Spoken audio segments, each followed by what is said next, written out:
Hey, so today's tutorial is all going to be about programming real sounding drum kits using software instrument channels. It's great to get a live drummer on your tracks, but getting time in the studio is expensive and time consuming, and maybe you don't even have access to a real studio or a drummer. And you can reach for the loops and samples, or you might want to load up the Logic Drummer. They're really handy ways of getting some live drums on your tracks. But a real good tool to have in your little toolbox as a producer is the ability to program some real sounding drums using the software instrument. I'm going to be doing it in Logic today, but the principles we're going to be going over are really easily portable over to other DAWs as well. So if you're using Ableton or Cubase or FL, you should be able to work out how this works on those platforms as well, because they've all got real sounding kits. So today we're going to be using this drum kit up the top here. The SoCal kit is called in Logic. Here we go. There you go, fantastic. And there's quite a few kits in Logic actually down the left, and they all sound pretty cool. It's also worth bearing in mind, if you've not tried it out yet, that once you've got your kit selected, if you double click on your drum kit, you can actually swap out bits of your kit in here as well. If you press the snare, you can actually dampen it or change the gain or tune it. You can even change the cymbals and those kind of things. And you can even send it out to multiple outputs, which I'll show you in a bit. So we're choosing this kit up here, and we're going to move this out of the way. This is the one that I made earlier. So first things first, we've got a drum track selected up here. Now, if you happen to be really good at playing in drums using your hands, you might want to just press record and do a take of you playing the actual part that you want to play. But it's actually quite a tricky thing, and it takes quite a lot of practice to get good at that. And even drummers, making that step from playing the drums with sticks to suddenly playing the drums with your fingers on a keyboard is a little clunky at times. So if you're new to this or you're not too confident, programming and actually drawing the notes can be an easier way of doing it. So we're going to get a little pencil tool here, and we're going to draw a blank box in here, 1 bar, and we're working in 4/4 up here. So we're going to stick this looper section here at the top, so it's going to loop around this bar, because it's going to be very handy when we want to listen back to what we've just played, because it'll just loop it over and over again, and it's easier to program that way. So we've got a blank bar in here, we've looped it around the top. If we double click, it'll open up our piano roll, and I've got it set up so you can actually see the pieces of the kit down the left. If it doesn't come up with in your program or how you've got it set it up, you can usually just click on the actual notes and it'll play them, so you can work out quite quickly where the kits are. So the first thing that we want to do, and this is honestly the most important thing I'm going to say in this tutorial, is that 99% of drum beats centre around these 3 notes. Now, what I'm about to tell you, this is a rule that is used in a lot of music. It's not a rule that can't be broken or something that you can't work around and create interesting textures with, but it's a rule that if you start from this place and build your beats on top of this, it's a lot easier when you're first getting started, and then when you get more and more confident, you can start to muck around and start to play around with what you can and can't do with the beat. So we're going to start off with 3 notes that are really, really, really important, and they are, on the first beat of the bar, a kick. I'm just going to make it a little bit louder here. On the second beat of the bar here, we're going to put a snare.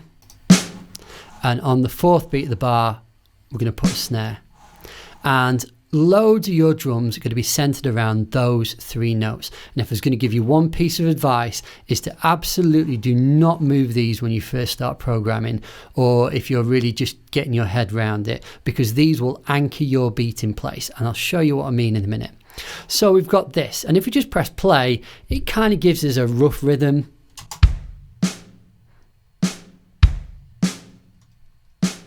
It doesn't sound great, but you can see how it's the bare bones of something there, isn't it? Oh, and just by the way, I'm going to turn this up the top here. See it says 32. I'm actually going to turn it to 16. And you'll notice it simplifies the grid a little bit. I'll be showing you why I use that in 32 later on. So we've got a kick on the 1, snare on the 2, and a snare on the 4.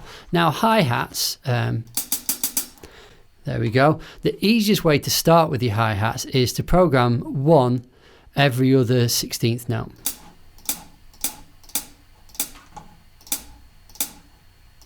Easy peasy. Let's have a listen to that. And it's starting to sound like a recognizable drum beat. I mean, sure, it's robotic and it's very simple, but you can understand how we're building the bare bones of this thing right now. Next, we're going to be actually doing a little bit of velocity editing on these hi-hats that we just programmed in, because a real drummer doesn't play exactly every single beat the exact same volume, because it makes it just sound exactly what it is, which is a programmed drum part. So we want a little bit of variance to make it sound a little bit more human. And the easiest way to do that, if you press T, we got our little velocity tool here. And the trick is that things that don't fall on one of the beats of the bar, so 1, 2, 3 or 4, we actually want to make a little bit quieter, because these are the strong beats, these are the on beat, and this is the off beat, because this is on the beat and this is off the beat. So stuff that's off the beat, you can usually get away with just making it quieter. Obviously, as you get more experience, you'll work out which bits sound better than others at different velocities. But a good rule when you're first starting off, if it's not on one of the actual beats of the bar, you can turn it down a little bit and it should sound pretty good. So I'm going to drag them down, and the velocity tool works. If you drag it down, it goes to the purple end of the spectrum of the rainbow and it gets quieter. And if I turn it up, it gets towards the red end of the rainbow and gets louder. So you can actually just visually see how loud bits of your drums are. So those hi-hats should sound a little bit more human now. And you've got that little lilt on the hi-hats there. We've still got a long way to go, but that's the next stage there, and don't skip it. So the third thing we're going to do is we're going to add in some kick drums. And the rule is with the kick drum is you can add in, say, 2 or 3. There's no real hard and fast. You can add in 5 or 6 if you want to, but it'll start to sound really, really busy if you do. So my general rule is when you're first starting off, maybe add in an extra 3 kick drums in this first bar. And it really can be as simple as trial and error. So you could just put in one there, and one there, and see what it sounds like.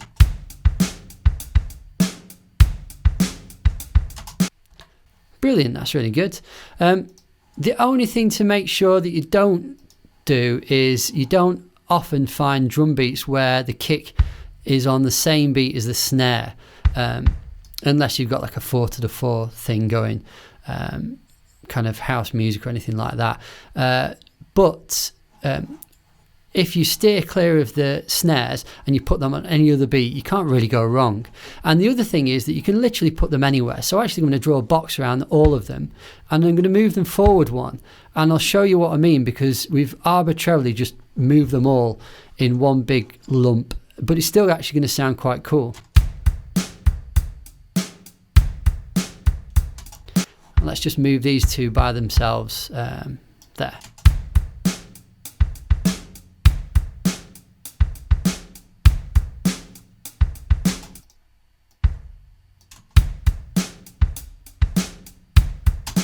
Yeah, so I quite like that. And the idea is that you can play around and find where the nice sweet spot is for the kicks.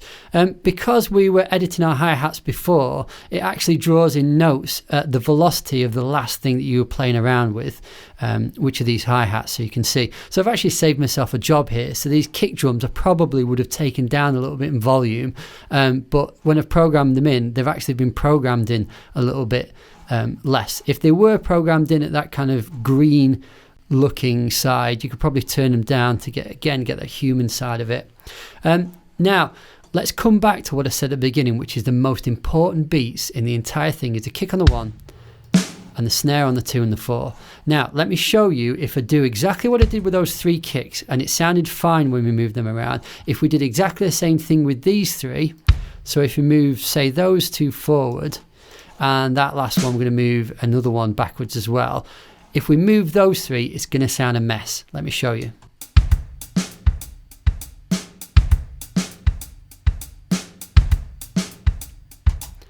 There's no real rhythm to it, and it sounds like very confusing and complex. And maybe you want that later on. And obviously, not every beat has this kick on the 1 and the snare on the 2 and the 4. But again, it's a great place to start, especially if you're really not sure what you're doing. And this is quite complex as far as you're concerned. So we've got the kick on the 1, snare on the 2 and the 4, and we've got these extra drum beats, kick drums down here, and we've got the extra hi-hats that we turn down a little bit. The next thing we can do is we can add in some what are called ghost notes, and ghost notes are those little feathery notes that you get that a drummer might play, say, on the snare. Now, if I got a snare and added an extra snare in, say there, and say there, and say there, it's just going to sound really in your face, and again, really complicated.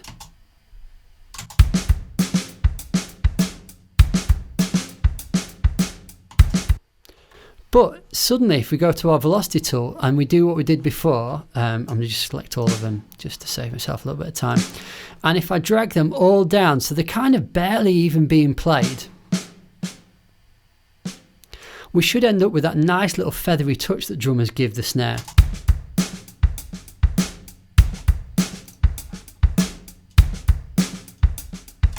That sounds quite nice, doesn't it? And you can also do that with your hi-hats as well. So I'm actually going to program in I'm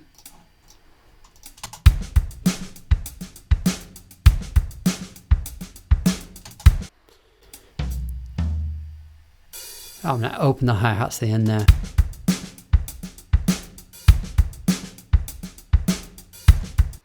So that's sounding pretty cool. The last thing I'm going to do that I turned off earlier, but at the top where we've got our little hash, and then there's a 16, or a little slash, and then there's 16 here. This is how many divisions we get in our little grid here. So 16th is great because a load of drummers play in 16th notes, as you can hear, and you can create loads and loads of interesting rhythms by doing that. What you can do though, if you click on it, you can actually choose whatever divisions you want. So I can actually go 32, and if you look at the actual grid, it'll suddenly give me twice as many as I had before. Now, this can get quite complicated quite quickly because it's more tricky to work out exactly where the first, second, third and fourth beat are when there's so many divisions going on. But the reason I want to turn that on is because I'm going to take this little ghost note and I'm actually going to shove in 2 back to back at the end here for the snare. And what it'll do is it'll create like almost like a little roll. So let's have a listen.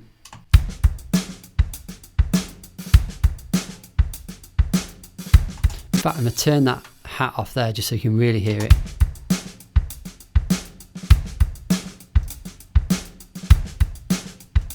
And that's how you get that kind of that snare roll that you've got going there. You can actually go right up to like 192, which is insane. But 32 is quite good. And if you find yourself getting confused later on, you can actually just, if you program them in and you're happy to leave them, you can actually switch it back to 16 and they'll say exactly where they want to, which is good. So the last thing in our little drum beat here, because this drum beat sounds actually quite nice, but it's still sounding a little bit robotic because everything is ridiculously quantized. Everything is snapped to the nearest semiquaver. And there's absolutely none of that kind of human slight timing error that you get.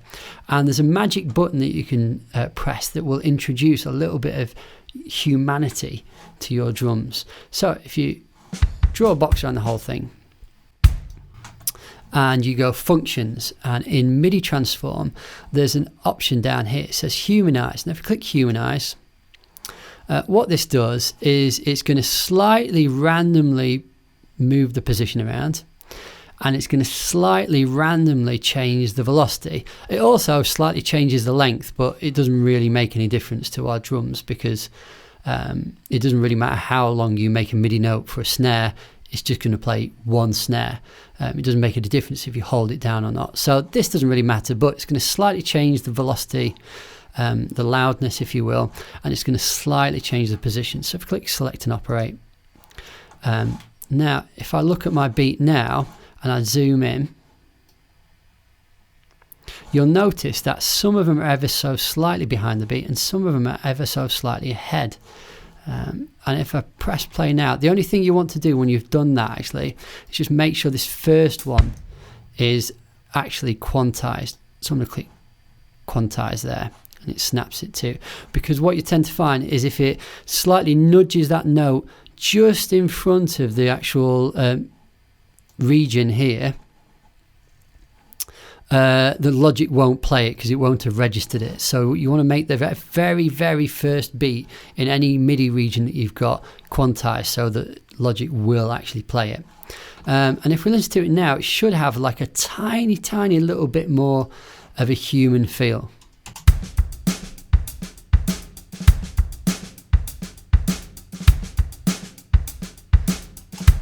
And that's it. That's kind of how to get a beat. The more you program and the more you experiment, the better you're going to get. And let me just show you a few little tricks and tips once you've got that in place.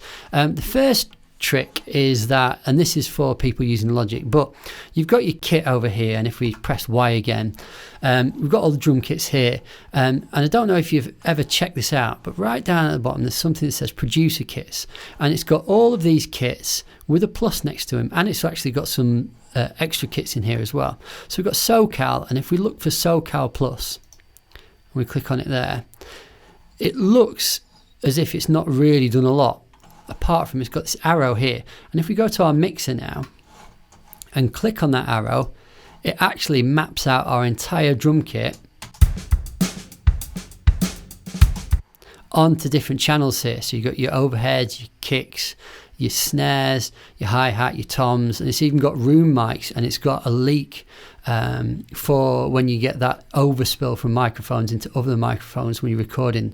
And you can actually fine-tune your mix and get a really, really nice drum sound, which is what I did down the bottom here with this one. So if you take our drum beat and we stick it on this one that I've kind of set up and give a rough mix to earlier, it should sound pretty cool.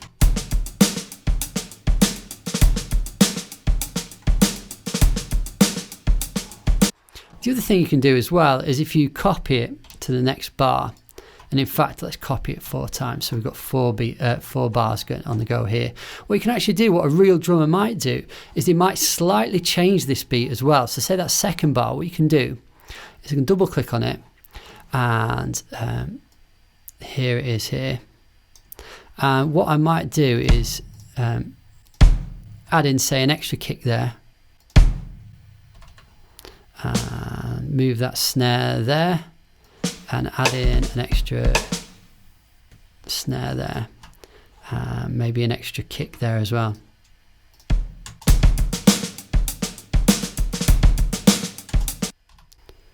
So if I play those two back to back, they're kind of the same groove, but what a real drummer would do is slightly change it just to make it sound more interesting. Otherwise it just sounds like you've just programmed one bar and you've just repeated it for the entire tune. So if we play these back to back now,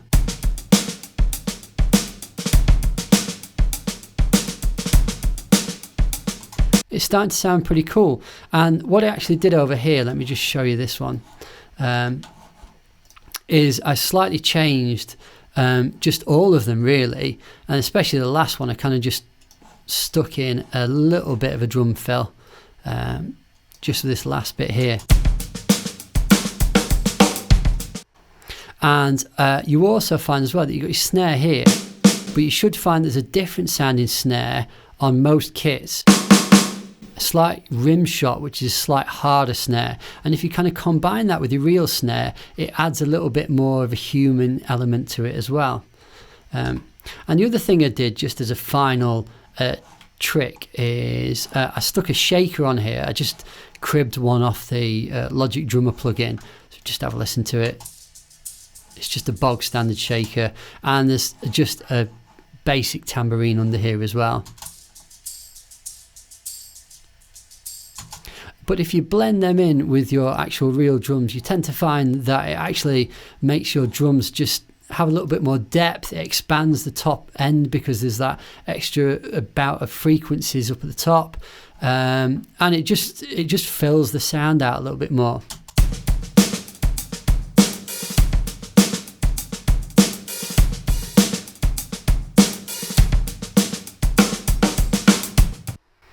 And that's it really. So in terms of moving forward, give it a go. See if you can program your own drum beat and add in those human elements. So try and get the velocities changing, add in some extra beats, try and humanize your MIDI parts, and then try and slightly change the bars to make it sound like a real drummer. Don't go nuts with the change in the bars, because a real drummer would actually sit on a groove and just embellish that groove ever so slightly. And the more that you do it, the better you're going to get and the more you experiment. And also the more you listen to other drummers and hear what they're doing, your ears are going to get used to what different drum parts sound like. So hopefully that's been of use to you, and hopefully you can follow along and try and program your own real sounding kits. Thanks for listening. If you like these videos, please subscribe, because I'm putting out regular videos on here, and I'll see you later. Thanks. Bye.